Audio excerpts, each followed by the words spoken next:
नमस्कार. प्रधानमंत्री पोषण आहार लेखापरीक्षण आर्थिक वर्ष 2020-21 ते 2023-24 यामध्ये वारंवार विचारले जाणारे प्रश्न व त्याची उत्तरे आपण आज पाहणार आहोत. प्रश्न क्रमांक 1. वेब फॉर्म भरताना आर्थिक वर्ष 2020-21 चे प्रारंभिक शिल्लक स्वयंचलितपणे भरले जाते. आपण ते प्रारंभिक शिल्लक बदलू शकतो का? या प्रश्नाचे उत्तर आहे होय. शाळा, डेटा ऑपरेटर वेब फॉर्ममध्ये स्वयंचलितपणे भरलेले प्रारंभिक शिल्लक बदलू शकतात. प्रश्न क्रमांक 2.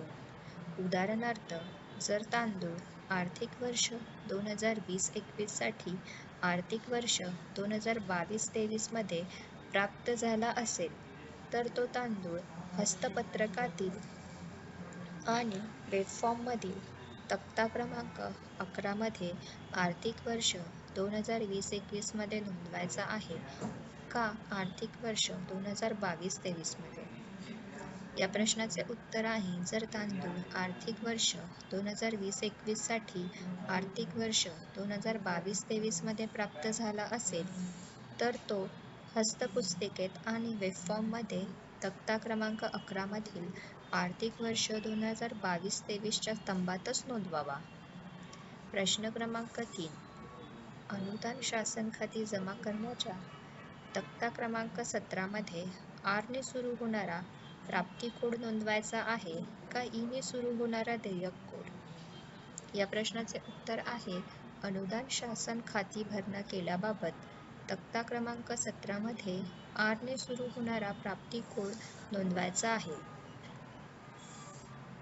प्रश्न क्रमांक 4. जर शाळेला आर्थिक वर्ष 2020-21 आणि 2021-22 मध्ये जास्त तांदूळ मिळाला असेल, तर असा जास्त तांदूळ तक्ता क्रमांक 11 मध्ये जोडता येईल का? तर या प्रश्नाचे उत्तर आहे होय. ज्या वर्षात तांदूळ मिळालेला आहे त्या वर्षात घेणे. प्रश्न क्रमांक 5. विद्यार्थ्यांच्या तपशिलातील तक्ता क्रमांक 8 मध्ये कार्यदिवस कसे गणना करायचे? या प्रश्नाचे उत्तर आहे कोविड कालावधीसाठी कार्यदिवस जेवढ्या दिवसाकरिताचा तांदूळ व धान्य विद्यार्थ्यांना वितरित केले ते सर्व दिवस. आहार शिजवून दिला असल्यास संबंधित कालावधीत जेवढे दिवस विद्यार्थ्यांना आहार शिजवून वाटप केला ते सर्व दिवस. प्रश्न क्रमांक 6. डीबीटीसाठी कोणता कोड लिहायचा? शिष्यवृत्तीसाठी कोणता कोड वापरायचा? या प्रश्नाचे उत्तर आहे डीबीटी प्राप्त अनुदानासाठी R12 हा कोड वापरा आणि खर्चासाठी E31 हा कोड वापरा. त्याचप्रमाणे शिष्यवृत्ती MDM संदर्भातील नसल्याकारणाने त्याचे जमा खर्च नोंदवले जाणार नाही. प्रश्न क्रमांक 7. विद्यार्थी संख्या जून ते एप्रिल घ्यायची का टेबलमध्ये दाखवल्याप्रमाणे 1 एप्रिल 2020 ते 31 मार्च 2021 अशी घ्यायची आहे? या प्रश्नाचे उत्तर आहे विद्यार्थी संख्या टेबलमध्ये दाखवल्याप्रमाणे 1 एप्रिल 2020 ते 31 मार्च 2021 अशी घ्यायची आहे. प्रश्न क्रमांक 8. 2 पासबुकची माहिती कशी भरायची? या प्रश्नाचे उत्तर आहे दोन्ही पासबुकमध्ये शालेय पोषण अंतर्गत पैशांचा व्यवहार होत असेल तर दोन्ही पासबुकची माहिती भरावी. प्रश्न क्रमांक 9.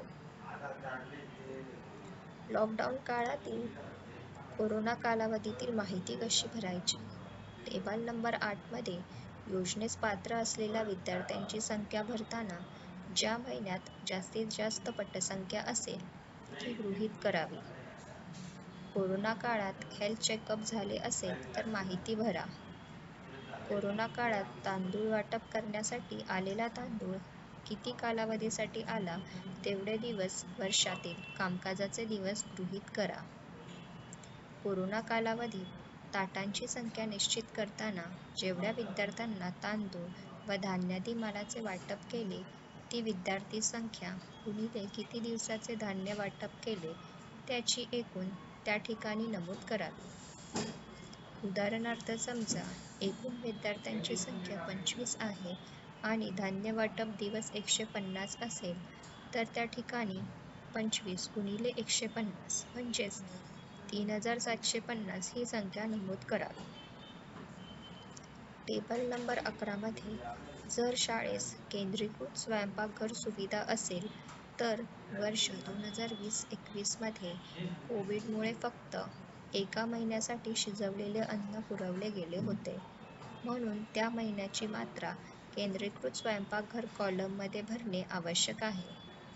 उर्वरित 11 महिन्यांसाठी सुक्या राशनचा पुरवठा होता, त्यामुळे त्या महिन्यांची माहिती तांदळाच्या प्राप्ती वापर कॉलममध्ये भरावी. खालील रक्कम फॉर्ममध्ये कशी नोंद करावी? पहिली रक्कम आहे 1240.60. दुसरी रक्कम आहे 930. या प्रश्नाचे उत्तर असे आहे, रकमेला राऊंड ऑफ करा. उदाहरणार्थ 1240.60 ला 1241 अशी नोंद करा. 930.40 ला 930 अशी नोंद करा. प्रश्न क्रमांक 11. मॅन्युअल फॉर्म अस्पष्ट, ब्लर आहे किंवा वाचण्यास योग्य नाही. या प्रश्नाचे उत्तर आहे, हाताने भरलेला मॅन्युअल फॉर्म क्लिअर दिसेल असा स्कॅन करून अपलोड करावा. प्रश्न क्रमांक 12. टेबल नंबर 8 मध्ये आर्थिक वर्ष 2020-21 आणि 2021-22 साठी विद्यार्थ्यांच्या कामाच्या दिवसांचे तपशील मॅन्युअल फॉर्ममध्ये प्रविष्ट केलेले नाही. याचे उत्तर आहे, आर्थिक वर्ष 2020-21 आणि 2021-22 मध्ये कोरोना असल्यामुळे शाळा भरलेली नसेल. तरी या वर्षात किती दिवसांचा कोरडा तांदूळ विद्यार्थ्यांना वाटला आहे ते दिवस टाकावे. प्रश्न क्रमांक 13. टेबल क्रमांक 8 मध्ये आर्थिक वर्ष 2020-21 आणि 2021-22 मध्ये मॅन्युअल फॉर्ममध्ये ताटांची संख्या प्रविष्ट केलेली नाही.